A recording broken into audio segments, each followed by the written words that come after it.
Hello दोस्तों, क्या हाल चाल है आपके। Myself C A Nitin Rajpal, faculty at Rudra education and training hub. बहुत सारे बच्चों के मैसेज आ रहे हैं, सर ये आरटीआई एंड इंस्टीट्यूट की वेरिफिकेशन विंडो जो ओपन हुई है उसके बीच में थोड़ा सा आप अपने विचार हमें बता दीजिए। तो दोस्तों मेरी बात सुने बड़े ध्यान से। पहली बात तो मैं इंस्टीट्यूट को कहना चाहूंगा कि अगर मैक्सिमम स्टूडेंट्स वेरिफिकेशन और आरटीआई की तरफ मूव करते हैं तो अपने आप में ये सही नहीं है, क्योंकि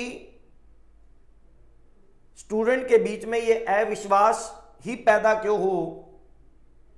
अगर हम स्टूडेंट को टाइम पे सब चीजें डिलीवर करें, भाई क्वेश्चन पेपर उन्हें दें, सजेस्टेड आंसर दें, जिससे कि वो रिजल्ट के बाद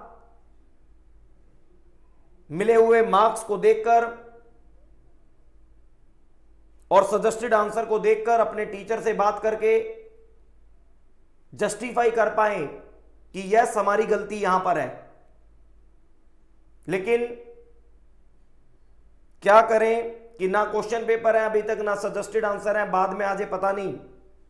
तो ये चीजें ना होना ही स्टूडेंट को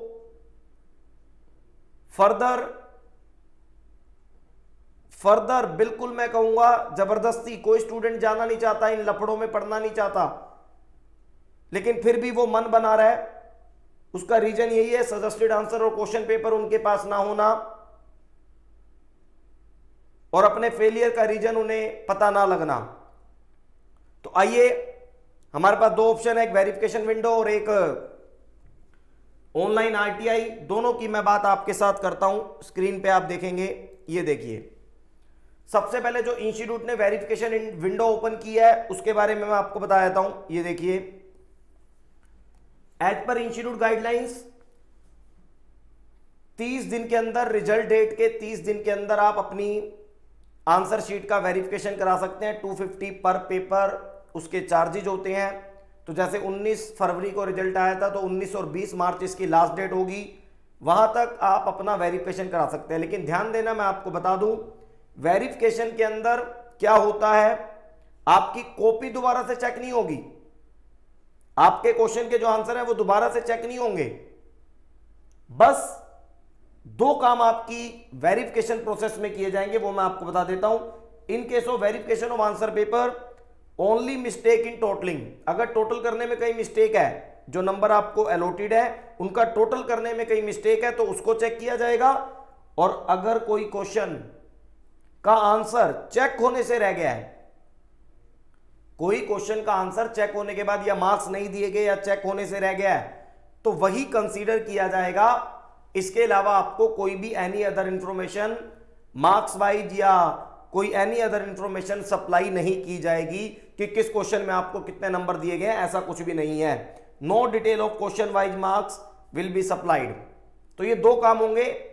ये वेरिफिकेशन प्रोसेस मैंने आपको बता दी, और किन स्टूडेंट को जाना चाहिए वो मैं आपको बता देता हूं। वेरिफिकेशन में दो तरह के स्टूडेंट को जाना चाहिए। नंबर 1, ऐसे स्टूडेंट जो 190 या 200 199 के आसपास मार्क्स आए और उन्हें लगता है कि यार 2-4 नंबर अगर कहीं से हमारे इंक्रीज हो जाएं तो हमें बेनिफिट हो जाएगा, ऐसे स्टूडेंट को वेरिफिकेशन में जाना चाहिए।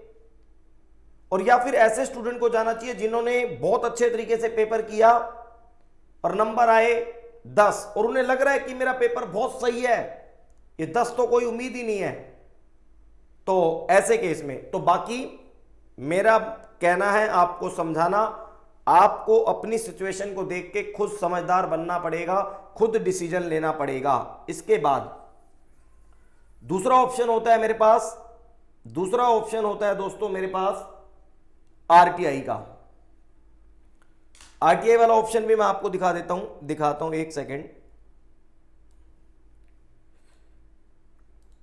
देखिए दोस्तों, ये स्क्रीन पे आपको दिख रहा होगा, ये देखिए। जब आप गूगल पे क्लिक करेंगे आरटीआई ऑनलाइन तो पहला ही लिंक वेबसाइट यही आएगी, आरटीआई ऑनलाइन के नाम से। ये आरटीआई ऑनलाइन क्या है? ये हमारे संविधान ने हक दिया है कि हम किसी भी पब्लिक डिपार्टमेंट या पब्लिक इंस्टीट्यूशन या पब्लिक डिपार्टमेंट की इंफॉर्मेशन आरटीआई के माध्यम से मंगा सकते हैं। भारत का कोई भी नागरिक मंगा सकता है। तो ऐसे ही हमारे इंस्टीट्यूट भी, चाहे वो सीए, सीएस, सीएम में तीनों इंस्टीट्यूट इस आरटीआई पब्लिक इंस्टीट्यूशन होने के नाते कवर होते हैं। और अगर हम अपनी सर्टिफाइड कॉपी मंगाना चाहें तो मंगा सकते हैं।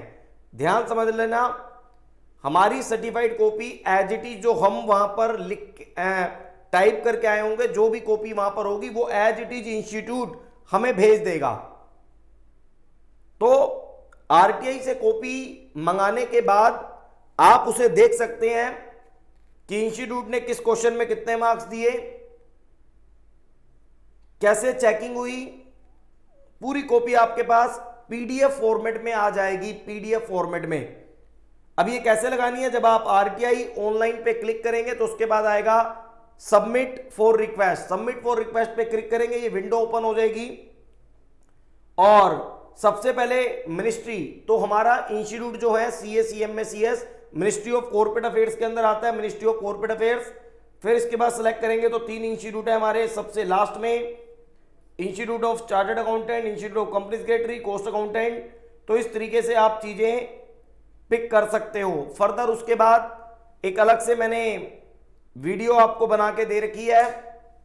फर्दर मैंने इसके बाद की वीडियो दोस्तों, तो आप उस वीडियो को देखकर फर्दर मैंने इसके ऊपर एक वीडियो बना रखी है कि कैसे आप सर्टिफाइड कॉपी मंगा सकते हैं। और सर्टिफाइड कॉपी आने के बाद अगर आपको किसी भी तरह की कोई प्रॉब्लम लगती है तो आप इंस्टीट्यूट को मेल डाल के डिस्कस कर सकते हो कि क्या मेरे को यहां पर मार्क्स दिए जाने या नहीं दिए जाने। तो वो आप इंस्टीट्यूट के एग्जामिनेशन डिपार्टमेंट से बात कर सकते हो, आपके पास पूरा राइट है। तो दोस्तों, अगर आपको लगता है कि मेरे मार्क्स बढ़ सकते हैं तो आपको आरटीआई और वेरिफिकेशन दोनों में जाना चाहिए, क्योंकि वेरिफिकेशन के अंदर इंस्टीट्यूट फाइनल अथॉरिटी है, वो इंक्रीज करेगा मार्क्स।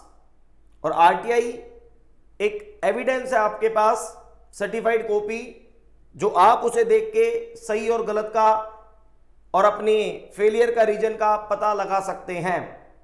और एक अलग से वीडियो मैंने ऑलरेडी अपलोड कर रखी है, लेकिन मैं फिर लास्ट में कहना चाहता हूं, ये दोनों काम में स्टूडेंट को नॉर्मल सिचुएशन में नहीं जाना चाहिए। अगर इंस्टीट्यूट टाइम पे सजेस्टेड आंसर क्वेश्चन पेपर सब देता, लेकिन नहीं दे रहा तो इंस्टीट्यूट के बच्चों का मन बन रहा है तो हम रोक भी नहीं सकते, क्योंकि आज के टाइम में बच्चे खुद समझदार हैं कि उन्हें क्या करना और क्या नहीं करना।